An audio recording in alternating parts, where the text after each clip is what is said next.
I'm not gonna let you leave without the watch. Okay? So, agree na ako sa 300, but I'm gonna tell you lang that I'm not that happy. Mga kahuyes, nandito ako with Paring Hype, ang paborito kong pinapanood when it comes to luxury watches sa social media. What's up, guys? Luxury watches talaga. Nagbebenta ka ba ng Tama mga... naman, tama naman. Hindi. I started naman dun sa talagang mga Seikos. Doon talaga ako nag-start. Seikos, Steinharts, mga homage pa. Yung Rolex dati. Kasi I could not afford yung Rolex pa before. Ito ka pala nag-start? Yes. More on yung mga Seiko. Mga Seiko 5s, mga vintages ng mga Seikos, Casio, and then mga ano rin, mga Steinharts. Mga European. Anong year to? This was back 2017. Tagal na rin ha. Tagal mo na pala sa relo. Tagal na. Nag-on and off ako. I started couple of businesses kasi. Coffee shop, construction firm, kung ano-ano na eh. Hanggat sa bumalik ako dito sa pagre-relo talaga. Where I started talaga. Bago ka nagrelo, anong mga racket mo nun? Bago ako nagrelo, I was flipping sneakers. So, nasa sneakers industry. I love flipping. When I was in college talaga, nagkakating pa ako ng classes para lang makabenta ng cellphone, papatong ako ng konti, ganun. And then, sneakers, Diskarte. everything, yeah, sobra yung sa diskarte. And then after that, even when I was employed my life 2 years, St. Louis. And then after that, while I was employed actually, sumasidebet pa ako ng mga flip ko, ng mga relo, mga sneakers. Kasi hindi ko kayang buhayin yung sahod ko before eh. Nurse ka ba? Nurse? No. I was in the customer service side of St. Louis. Nag-graduate ka hindi? Yes. Ano? Graduated from FEU Makati. Business course? Administration. Oh, okay. So nung naramdaman mo sa relo, ano yun? Ito na yung gusto ko? Well, not really because always si Paring G kasi ever since kasama ko yan. College pa lang, classmate na kami since first year college, so kami nagkakilala. Kami lang yung dalawang medyo nag-click sa isa't isa, nagtugma yung mindset namin kasi he loves flipping things as well. Okay. So he loves flipping, I was flipping, so we were kinda throwing knowledge to each other eh. Parang ganito, gawin natin, ganito, ganyan, meron ako dito, baka may client ka, blah blah blah. So doon na-build yung friendship namin eh. Until naging talagang business partners na kami, eventually. So, bago pa kami mag-business partners talaga, we had ventures so much. I started a coffee shop before. After coffee shop ko sa Makati yun, Westtown's Coffee. So, after that, nag-construction firm ako. I was the vice president of construction firm. So, part owner din ako doon. Yeah, after noon, nag-e-commerce. Nag-e-commerce ako. Ang dami kong ginawa. Siguro mga nasa at least 25 websites yung nagawa ko. Advertisement, I was coaching ads dati sa mga gusto mag-Facebook ads, Instagram, TikTok ads, I was coaching. And then, until now actually running pa yung e-commerce on the side na. Wife ko na yung nag-handle nun. And then after nun, bumalik na kasi pandemic yung malakas yung e-commerce eh. After nun, bumalik na. So, I went back to the brick and mortar na mga shops na gadgets naman. Dun na buo naman si Crazy Pedring.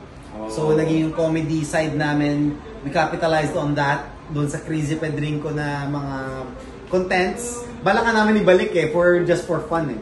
Anyway, and then after noon, actually running pa naman, yung sa mga mobile phones namin sa San Pedro. Doon na kami na parang nakaipon ng konti doon sa e-commerce actually. Okay, good. So since nag-e-commerce kami, nakaipon kami ng konti, and then nag-mining pa kami ng mga crypto, Axis, mga Axis, lahat yan, pinasok din namin. I had 120 scholars. Dati, umabot tayo 120 scholars, di ba? Yeah. So, si Brother Omar naman, since 2018, manager ko na siya. So, lahat ng business ko, kasama ko yan. Until now, until dito. So, yung nakaipon na kami sa mga Axis, sa mga e-commerce namin, sabi ni Paring G ulit, sabi niya, bibili ulit ako ng Rolex. So, bumili ulit siya. Tapos, actually, bumili muna ako. Bumili muna ako ng Rolex, and then, bumili rin siya, and then we disposed it, kasi we needed fuel for the business. And then, after noon, siya ulit yung bumili. Nung bumili na siya ulit, nainganyo na rin ako. Bumili na rin ako. Tapos sabi ko, i-flip ko to. Gets. Okay, may buhay pa pala yung flip business. Tapos flip ulit. Flip, trade, flip, trade, until little did I know, parang ang dami na. Dami na. Medyo, research, about it more. Research. Self-taught talaga lahat, everything. Research kami dalawa. Ang ganda pag may kasama kang taga-batuan na you share the same passion. Tama. So, doon nagbunga talaga. Until naging partner na kami, and then sabi ko, let's do it. I had more inventory than he had, but eventually, you know, catch up na siya, tulungan until let's put it under one roof na sabi. Ang importante doon na narinig ko is yung progress mo na talagang pagdenegosyo, natutunan mo over time. Yes. Na ang dami mo experience, kaya ka umabot sa ganito. Kasi maraming tao, syempre, na hindi ka kilala. Bigla ka sumulpot. Akala nila ito na. You know, they see the result. They see where I am right now. Pero yung gapang ko, like, I am very proud to tell that I failed 8 companies. Diba? Failed. Bankrupt 8 companies before I actually made it. Hindi ko naman sinasabi na I made it. Yung lagi ko sinasabi sa kanila is, malayo na, pero malayo pa. Yeah. So, yung sinasabi ko lagi yon, like, malayo pa tayo guys, pero malayo na rin tayo. So, let us be grateful, but never contented. Yeah. Grateful, but never contented. So, push your limits every day. Kasi, ang business, if you're not growing, you're dying. Walang plateau eh. Tama. Plateau is dying na rin eh. Yeah. So walang plateau. Either you're growing or you're dying. That's just it.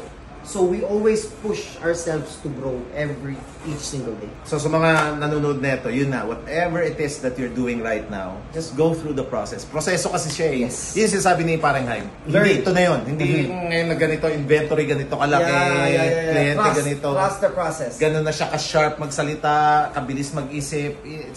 May proseso mga kapatid ka. So be patient. Huwag kayong may inip kung ano man yan. Part of the story.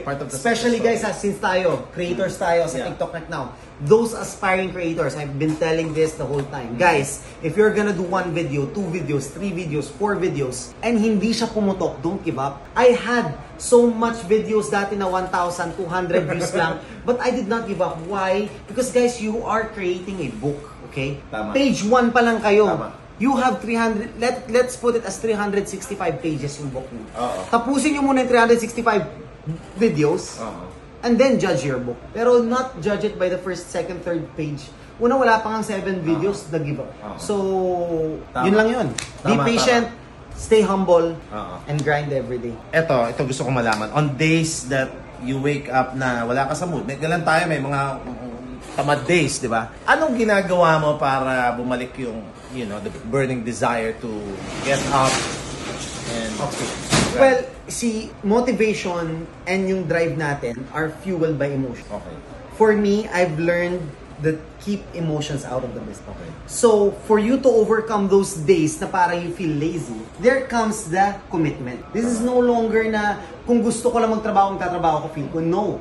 Kahit ayoko magtrabaho, I have to. Yun na yun eh. Kaya, I've never had those days. No, I had those days na medyo lazy ako, but I never let it control me na wag ako magtrabaho dahil I feel lazy.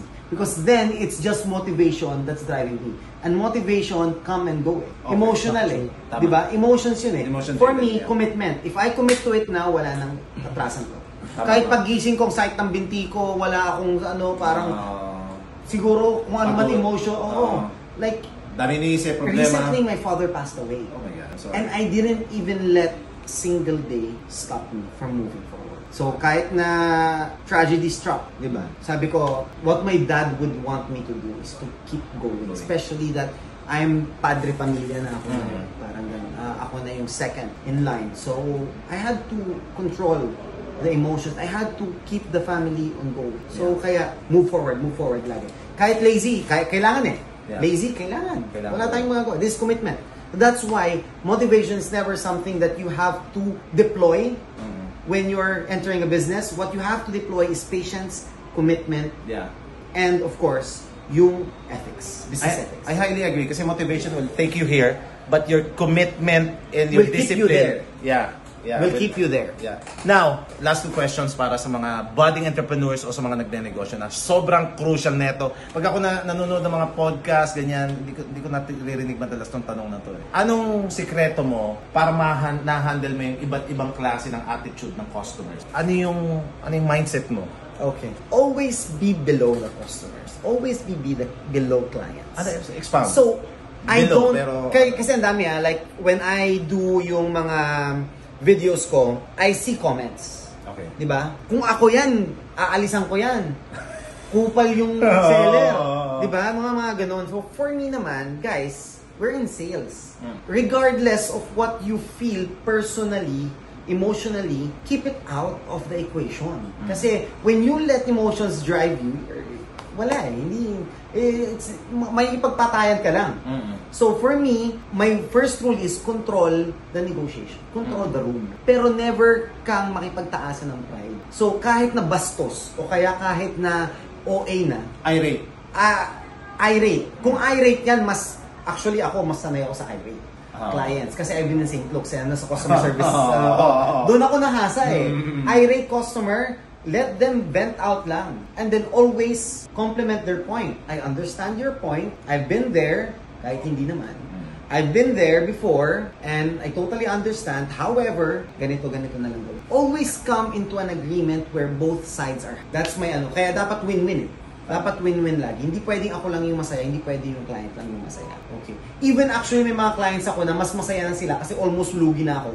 Pero alam kong nagkuha nila ng magandang presyo na to. I always tell them that, you know what, if you wanna leave now with just 300,000. With those watch, 300,000 lang, leave. Okay. I'm not gonna let you leave without the watch. Okay? So, agree na ako sa 300, but I'm gonna tell you lang that I'm not that happy. Yeah. So, if you want na both tayo happy, siguro, give me a little piece lang. Siguro. Para win-win. Yeah, para win-win. Magandang kadugtong to dun sa tanong na yan eh. Now, how do you keep loyal customers? For them to, not just to come back, but also to refer you. Okay. So, my number one rule... So, pakinggan nyo ito mabuti, golden nugget to kasi...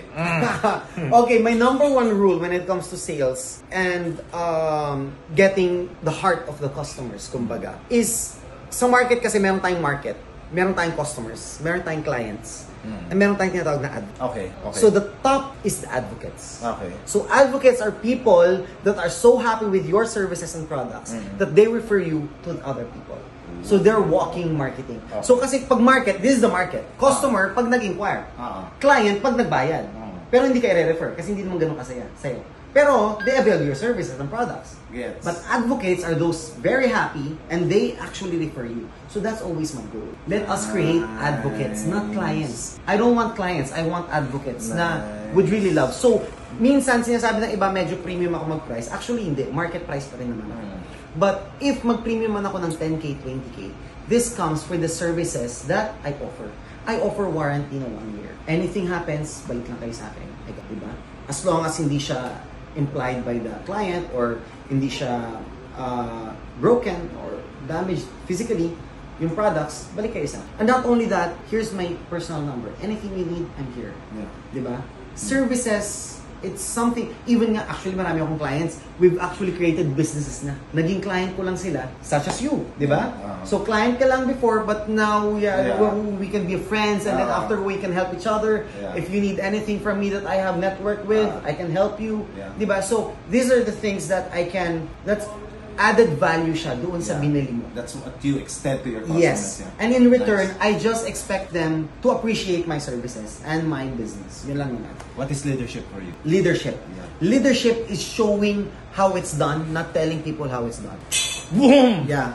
That's my... Siyempre! I love it. Short, sweet, and sharp, as always. Yeah. Who yes! Yeah!